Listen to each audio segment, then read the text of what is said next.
கடைபிடிக்க வேண்டிய அந்த ஒரு விஷயம், தி ஒன்லி திங், நம்ம சேனலுடைய மெயின் விஷயம். அது தெரிஞ்சுக்கணும்னு நினச்சிங்கன்னா ஃபுல் வீடியோவை பாருங்கள். அன்பார்ந்த ஜோதிட நண்பர்களுக்கு இனிய வணக்கங்கள். நம்ம இன்னைக்கு என்ன பார்க்க போகிறோம் அப்படின்னா, டிசம்பர் மாதத்துக்கு உண்டான ராசி பலன்கள். அதில் குறிப்பாக இந்த மாதம் நீங்கள் என்னென்னலாம் கடைபிடிக்கணும் அப்படிங்கிறத நம்ம பார்க்க போகிறோம். யாருக்காவது ஏதாவது டவுட் இருந்ததுன்னா கமெண்ட்ஸில் வந்து போடுங்க. என்னால் முடிஞ்ச வரைக்கும் நான் அதில் ஆன்சர் சொல்கிறேன். அடுத்தது உங்களுக்கு என்ன நிறைவேறணும் அப்படிங்கிறதும் கமெண்ட்ஸில் போடுங்க. எல்லாரும் சேர்ந்து அதுக்கு பிரார்த்தனை பண்ணுவோம்.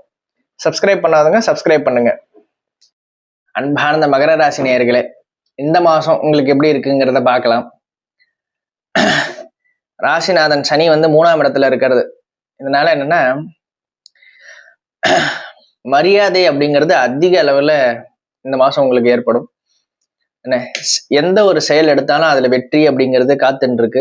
மன நிம்மதி அப்படிங்கிறது ஃபர்ஸ்ட் ஆஃப் ஆல், மன நிம்மதி அப்படிங்கிறது கண்டிப்பாக ஏற்படும். அதுதான் மெயின் திங். என்ன, 2ஆம் வீட்டு பலன்களை பார்க்கும்போது குடும்பத்தில் மகிழ்ச்சி அப்படிங்கிறது அதிக அளவில் ஏற்படும். வருமானம் நல்லபடியாக இந்த காலகட்டத்தில் சீராக இருக்கும். தடைப்பட்டிருந்தா தடை இல்லாத ஒரு பொருளாதாரம் அப்படிங்கிறது அமையும். நல்ல பேர் வாங்குவீங்க. நீங்கள் ஒரு கம்பெனியில் வேலை பார்த்துட்டு இருக்கீங்க அப்படின்னா ஒரு குட் நேம் அப்படிங்கிறது இந்த காலகட்டத்தில் எடுப்பீங்க. இந்த காலகட்டத்தில் ஜாமீன் கையெழுத்து போடக்கூடாது, கடன் வாங்கவே கூடாது. அது மட்டும் கொஞ்சம் பார்த்துக்கணும். அன்னெசரி செலவு அப்படிங்கிறது ஏற்படும். அது முடிஞ்ச வரைக்கும் அன்னெசரி செலவுங்கிறது ஏற்படும். அதை கொஞ்சம் சமாளிக்க ரெடியா இருங்க. 3ஆம் வீட்டு பலன்கள் பார்க்கும்போது தைரியம் அதிகமாக காணப்படும். உங்களுடைய சகோதர சகோதரிகளோட முழு சப்போர்ட் அப்படிங்கிறது இருக்கும். பயணங்கள் மூலயமா நன்மைங்கிறது இருக்கும். முயற்சிகள் எது எடுத்தாலும் வெற்றி அப்படிங்கிறது அமையும். 4ஆம் வீட்டு பலன்கள் பார்க்கும்போது 4ஆம் அதிபதி செவ்வாய் 11ல இருந்து 9ஆம் பார்வையை பார்க்கறதுனால, குருவோட பார்வை அமைப்பு இருக்கிறதுனால, அதுல என்னன்னா, வெஹிக்கிள் ஏதாவது வாங்கணும்னு ட்ரை பண்ணிட்டு இருக்கீங்க அப்படின்னா இந்த காலகட்டம் வாங்கலாம். நல்ல ஒரு உங்களுக்கு கைக்கு பட்ஜெட்டுக்கு தகுந்தாப்புல ஒரு வாகனம் அப்படிங்கிறது அமையும். சுக வாழ்க்கை ரொம்ப டென்ஷனா போயிட்டு இருக்கு, எப்போதுமே ஒரு ஃப்ரீனஸ்ஸே இல்லை, வீட்டுல ஒரு சந்தோஷமே இருக்க மாட்டேங்குது அப்படின்னு நினைச்சிட்டு இருக்கிறவங்களுக்குலாம் இந்த மாசம் வந்து வீட்டோட டைம் ஸ்பெண்ட் பண்ணி வீட்டுல இருக்கிறவங்களோட சந்தோஷமா சுகபோகத்தோட இருக்கக்கூடிய காலகட்டமா இந்த காலகட்டம் அமையும். ரியல் எஸ்டேட்ல லாபம் அதிக அளவுல ஏற்படுறதுக்குண்டான வாய்ப்புகளா இந்த காலகட்டம் இருக்கு. 5ஆம் வீட்டு பலன்கள் பார்க்கும்போது 5ஆம் அதிபதி சுக்கிரன் 11ல இருந்து 12ல போறார். அதனால 20ஆம் தேதிக்கு பிறகு குழந்தை பாக்கியத்துக்காக யார் யாரெல்லாம் ட்ரை பண்ணணும்னு நினைச்சிட்டு இருக்கீங்களோ தாராளமா ட்ரை பண்ணலாம். நல்ல ஒரு ரிசல்ட் அப்படிங்கிறது உங்களுக்கு காத்துன்னு இருக்கு. வெளிநாடு வெளியூர் போய் படிக்கிறதுக்குண்டான வாய்ப்புகள் ஏற்படும். அதுக்கு ரெடியா இருந்துக்கங்க. உங்களுடைய குழந்தைகள் வேலைக்காக ஒரு இடத்துல இருந்து இன்னொன்று இடத்துக்கு இடமாற்றம் செய்யறதுக்குண்டான வாய்ப்புகள் ஏற்படலாம். பெரியவர்களுக்கு அதாவது 60+, 65, 60+ல இருக்கக்கூடிய நபர்களுக்கு பேரம் பேத்தி பிறக்கிறதுக்கு உண்டான வாய்ப்புகள் இருக்கு. 6ஆம் வீட்டு பலன்கள் பார்க்கும்போது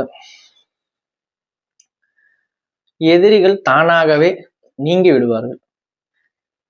எந்த விதமான நோய் தொல்லைகளும் இருக்காது. இந்த காலகட்டத்தை பொறுத்த வரைக்கும் இருந்தால் நீங்கிடும்.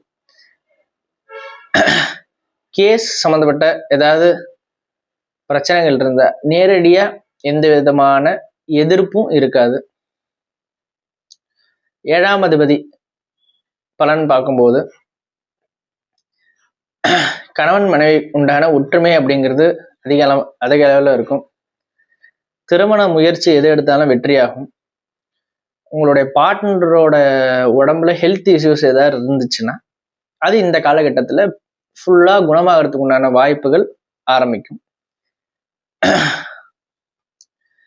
ஏதாவது ஒரு பிரிவு ஏற்பட்டு பிரிஞ்சிருந்தீங்கன்னா சேர்ந்து வாரத்துக்கு உண்டான காலகட்டமா இந்த காலகட்டம் அமையும். 8ஆம் வீட்டு பலன்களா பார்க்கும்போது பெரிய கவலை அப்படிங்கிறது எதுவுமே இல்லை. என்ன, அப்பா வழி மூலியமா ஏதாவது ஒரு செலவுகள் அப்படிங்கிறது ஏற்படலாம். அப்புறம் 9ஆம் வீட்டு பலன்கள் பார்க்கும்போது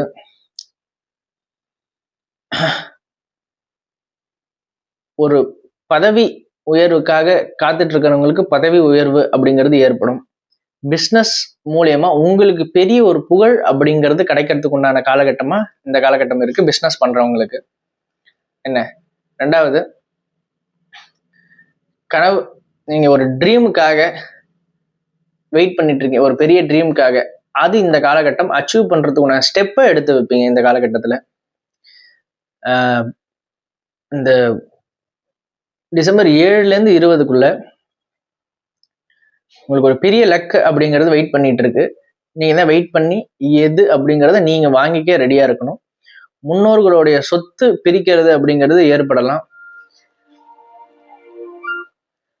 முன்னோர்களுடைய சொத்து பிரிக்கிறது அப்படிங்கிறது ஏற்படலாம். அதனால அதை பிரிச்சு உங்களுக்கு உண்டான ஷேர் உங்களுக்கு கிடைக்கிறதுக்கு உண்டான வாய்ப்பு அதிக அளவுல இருந்துட்டு இருக்கு. அதுக்கு தயாரா இருங்க. அது மட்டும் இல்லாம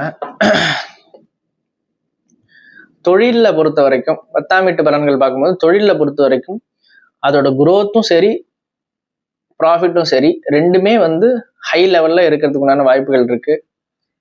2வது,